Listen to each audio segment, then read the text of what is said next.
Chief election commissioner Sikandar سلطان رازا کی زیر صدارت الیکشن کمیشن کا اجلاس۔ الیکشن کمیشن کا انتخابات کے انعقاد کے لیے تیاریوں پر اظہار اطمینان۔ حتمی حلقہ بندیوں کی فہرست 30 نومبر کو شائع ہوگی۔ الیکشن کمیشن کا اعلامیہ، ریٹرننگ آفیسرز کو بروقت انتخابی فہرستوں کی فراہمی یقینی بنائی جائے، الیکشن کمیشن کا یہ کہنا ہے۔ تو چیف الیکشن کمیشنر سکندر سلطان رازا کی زیر صدارت الیکشن کمیشن کا اجلاس ہوا۔ الیکشن کمیشن کا انتخابات کے انعقاد کے لیے تیاریوں پر اظہار اطمینان۔ حتمی حلقہ بندیوں کی فہرست 30 نومبر کو شائع ہوگی۔ وقار سید اسلام آباد سے ہمارے ساتھ موجود ہیں۔ وقار، کیا ڈیٹیلز ہیں؟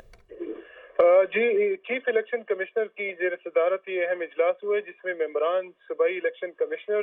اور اس کے علاوہ جو دیگر ونگ کے حکام تھے وہ شریک ہوئے، اور اجلاس میں بتایا گیا کہ جو ابتدائی حلقہ بندیوں پر جو اعتراضات تھے وہ دور کر دیے گئے ہیں اور وہ پروسیس مکمل کر دیا گیا ہے، جبکہ 30 تاریخ کو حتمی جو حلقہ بندیاں ہیں وہ بھی شائع کر دی جائیں گی، اور اس کے علاوہ جو انتخابی فہرستیں ہیں اس کا پرنٹنگ کا کام بھی جو ہے وہ نادرا میں شروع کر دیا گیا ہے، جبکہ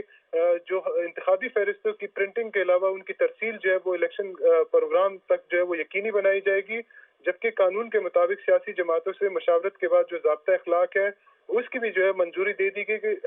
گئی ہے، جس کا نوٹیفیکیشن آئندہ چند روز میں کر دیا جائے گا، جبکہ جو ریٹرننگ افسران ہیں، ڈسٹرکٹ ریٹرننگ افسران اور جو پولنگ کے عمل کے جو ٹریننگ پلین ہے وہ بھی تیار کر دیا گیا ہے، اور اس طرح جو بیلٹ پیپروں کی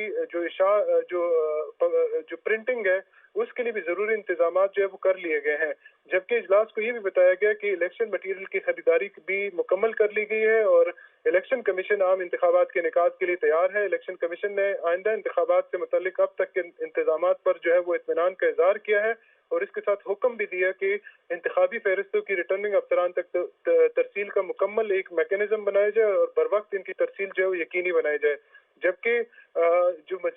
الیکشن کمیشن کے اعلامیے میں مزید کہا گیا کہ انتخابات کے دوران امن و امان کی صورتحال کو یقینی بنانے اور پرامن انتخابات کے انعقاد کے لیے صوبائی حکومتوں اور لا انفورسمنٹ جو ایجنسیز ہیں ان سے تعیناتی کے لیے ایک ہفتے کے اندر معلومات بھی طلب کی گئی ہیں، تفصیلات فراہم کی جائیں گی۔ وقار، بہت شکریہ آپ کا۔